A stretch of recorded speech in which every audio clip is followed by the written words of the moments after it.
A very good evening, Zimbabwe. Masquera say, Masquera say, Masquera say. So, the news reaching us is that the Deputy Commissioner General of Zimbabwe Republic Police, DCG S. Ntamba, has been added on the sanctions list of the United States of America. That is the latest report from the Twitter handle of the United States of America, as you can right here on the screen. They are saying U.S. Treasury announced today the removal of 11 individuals from the Zimbabwean sanctions list. Sanctions are not permanent. U.S. do not target Zimbabwean people, the country, or the banking sector. Maintaining the integrity of the U.S. sanctions is a high priority. So above that, they've announced that the U.S. Treasury also added Stephen Mutamba, a senior security officer.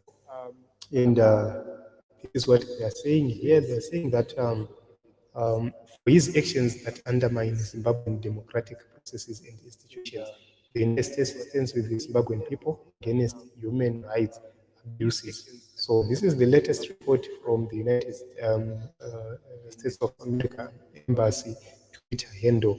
This is the report to Zimbabwe. Stephen Mutamba has been added.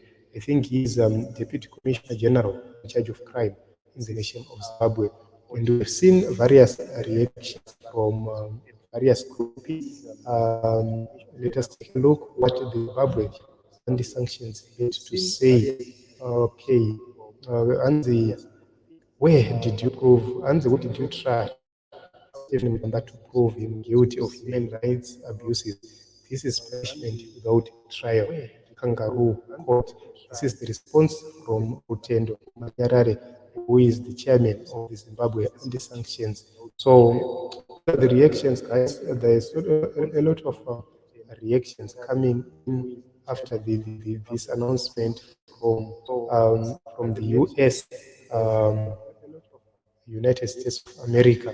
There are so many reactions here, and it's so sad that this is happening at this moment in time in the nation of Zimbabwe. And the respect of human rights in Zimbabwe is being questionable, because if you look at what is happening, if you look at the arrest of people, the abuse of people, we are not seeing the police actually as executing its duties as required or as mandated by the Constitution of the Republic of Zimbabwe. In as much as we are against the sanctions, we want to see the police force in Zimbabwe, or the police service in Zimbabwe, actually being a role model in terms of preserving the human rights, in terms of making sure that they protect the people of Zimbabwe, and making sure that they uphold the constitution and they uphold the laws. The police officers are not supposed to take direct orders from politicians. They are supposed to be guided by the constitution. That is the reason why we have a commissioner, and that commissioner should be guided by the constitution and by the statutory laws in the nation of Zimbabwe. Moreover, they need to be guided by the National Prosecuting Authority in terms of knowing which case can proceed to trial, or which case can't proceed to trial. That is the reason why we have prosecution. That is the reason why the prosecution had to vet each and every case to see if it can proceed to trial before that person is brought before trial in any country. So you can actually see that that is the practice which must happen.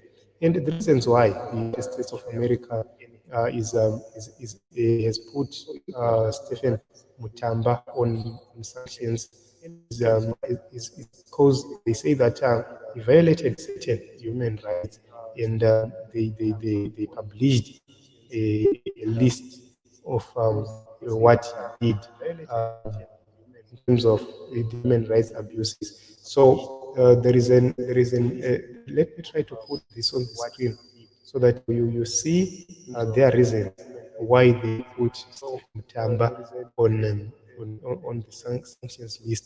I need to put this right here on the screen for you to be able to see, so that we talk.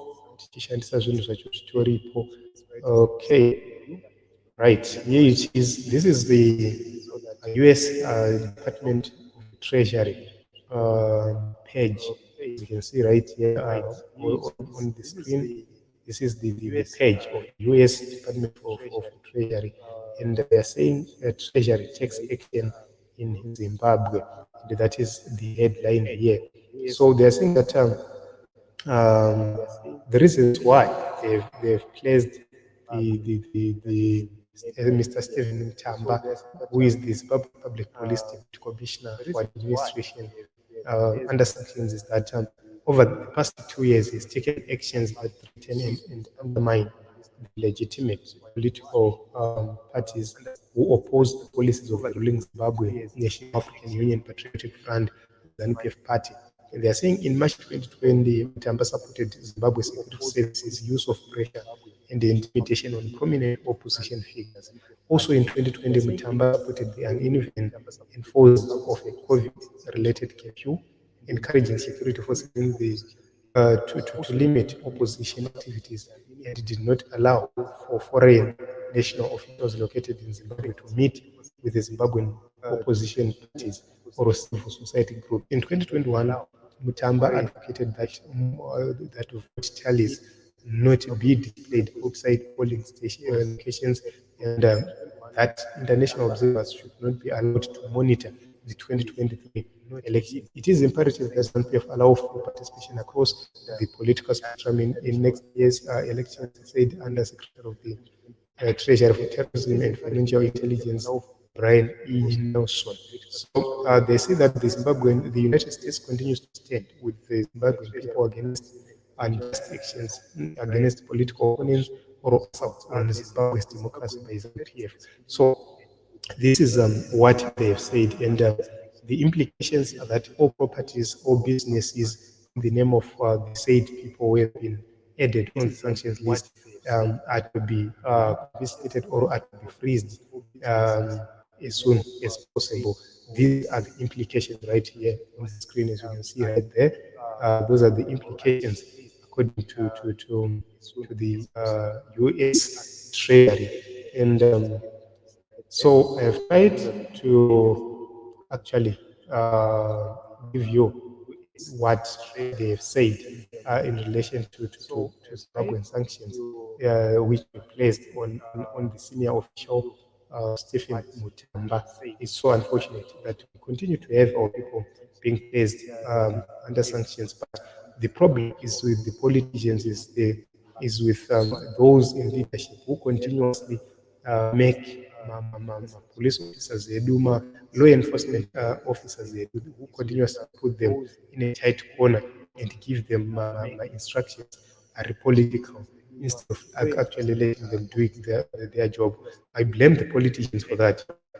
So if you look on the junior officers, myself, I don't blame the junior officers because some of them they work under strict orders which you cannot disobey, and if you disobey them, you get punished. That is the reason why you see the junior officers in the Zimbabwe Public Police. In any way, they obey those strict orders. So this is it, Team Zimbabwe. Let us continue to fight for democracy. Let us continue to fight for change in the nation of Zimbabwe. We hope to see change coming. We hope to see the new government coming. Thank you very much for coming. Thank you very much for the support. Let us meet in other episodes and other programs. My name is Ronald. We hope to see change.